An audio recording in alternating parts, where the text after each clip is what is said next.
हमारे प्रवक्तागण और बड़ी संख्या में अभी हमारे अध्यक्ष जी कह रहे थे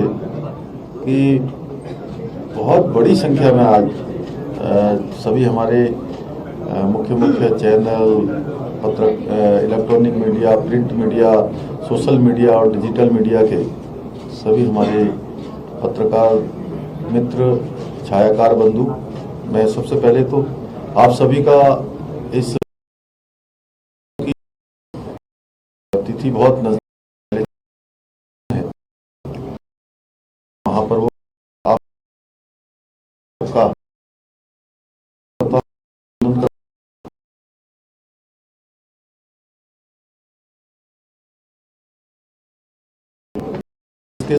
प्रस्तुत किया गया है और संकल्प पत्र में विकसित भारत बना रोड में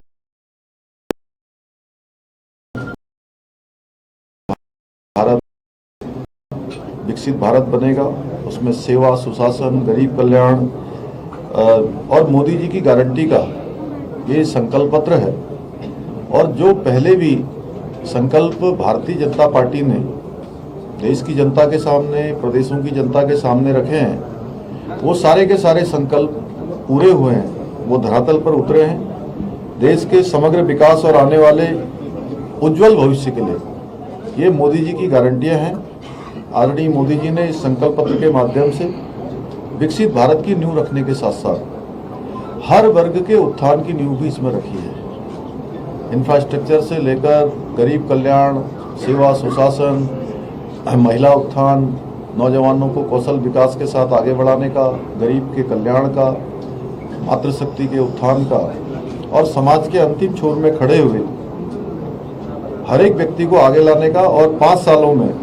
भारत को प्रगति के पथ पर ले जाने का इस संकल्प पत्र प्रस्तुत हुआ है। और हमें खुशी है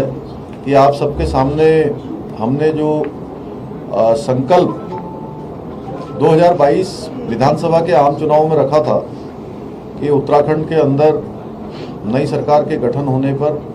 हम यूसीसी लेकर आएंगे और हम उत्तराखंड में यूसीसी को लेकर आए। उसमें माननीय राष्ट्रपति महोदय ने भी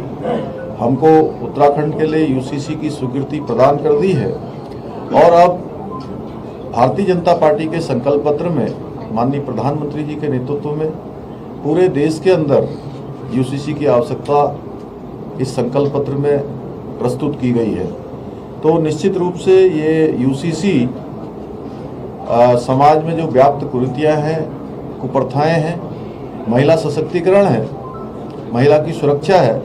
हर वर्ग की सुरक्षा का यूसीसी में प्रावधान होगा। भारत के संविधान के अनुच्छेद 44 में इसका विस्तृत रूप से उल्लेख किया गया था। जब बाबा साहब कल ही हम लोगों ने और बाबा साहब भीमराव अंबेडकर जी के जन्म दिवस पर हमारा संकल्प पत्र प्रस्तुत हुआ और सच में जो बाबा साहब भीमराव अंबेडकर जी ने संविधान बनाते समय जो सोचा था, जो प्रावधान किया था, उस दिशा में आज देश हमारा मोदी जी के नेतृत्व में आगे बढ़ रहा है। और हर एक चीज़ें जो उस समय उनकी भावना थी उसको संविधान के अनुरूप आगे बढ़ाने का काम हो रहा है। पेपर लीक भी जो है नियंत्रण के लिए भी प्रभावी कानून देश के अंदर लाने का इस संकल्प पत्र में संकल्प पत्र प्रस्तुत किया गया। उसमें पेपर लीक पर भी बात की गई है कि पेपर लीक पर कानून बनेगा। इस पर भी हमें ये बताते हुए आप सबको की खुशी है कि हमने उत्तराखंड के अंदर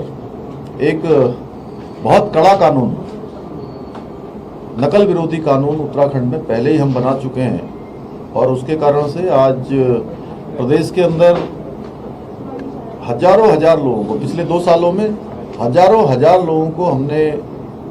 नौकरियां प्रदान की हैं और वो सारी की सारी नकल विहीन हुई हैं, पारदर्शिता के साथ हुई हैं, बिना पेपर लीक के हुई हैं। गरीब माता पिता के बेटे और बेटियों को आज नौकरी में आने का अवसर प्रदान हुआ है। अभी 2 दिन पहले कांग्रेस पार्टी की नेता प्रियंका दीदी रामनगर और 1-2 स्थानों पर उन्होंने सभाएं की थी तो मैं उनकी सभाओं को जो समाचार पत्रों में पढ़ रहा था, तो उन्होंने कहा था कि हम पेपर लीक में कानून बनाएंगे। मैं आज आप सबके माध्यम से बताना चाहता हूं कि शायद कांग्रेस पार्टी के लोगों ने जो उनको स्पीच लिखकर दी होगी, वो 6 महीने या 1 साल या 2 साल पुरानी कोई स्पीच होगी, उसको ही उन्होंने यहाँ दोहरा दिया। क्योंकि हम आप सब जानते हैं कि उत्तराखंड के अंदर हम सख्त नकल का अध्यादेश लेकर आ गए हैं, जिसकी आज सर्वत्र चर्चा है, और उसके लागू होने के बाद किस प्रकार की स्थिति देश के अंदर हमारे प्रदेश की बनी है। यहाँ जो नकल माफिया हावी होते थे, नकल का जो अपराध होता था, गरीब माता पिता का हक, बेटे बेटियों का हक मारा जाता था, वो सारा का सारा पूरी तरह से समाप्त हो गया। सबके अंदर एक आशा विश्वास का संचार पैदा हुआ है, और जो पहले भी इनमें चयन के लिए इस प्रतियोगिता में भाग लेते थे, जिनका नंबर नहीं आता था, उन्हीं का नंबर अब एक साथ 3-3, 4-4 और 5-5 प्रतियोगी परीक्षाओं में पास होकर चयन का अवसर उन सबको मिल रहा है। एक जिला एक उत्पाद योजना का इस संकल्प पत्र में विस्तार का लक्ष्य रखा गया है, और हम पहले से ही एक जनपद 2 उत्पाद योजना चलाकर प्रदेश को हर क्षेत्र में अग्रणी बनाने के दिशा में हम काम कर रहे हैं। एक राष्ट्र एक चुनाव को लागू करने की भी इसमें गारंटी दी गई है, जिसके कारण से आप सभी जानते हैं कि बार बार चुनाव होने के कारण से अनेक बार आचार संहिताएं लगती हैं, अनेक बार उसमें काफ़ी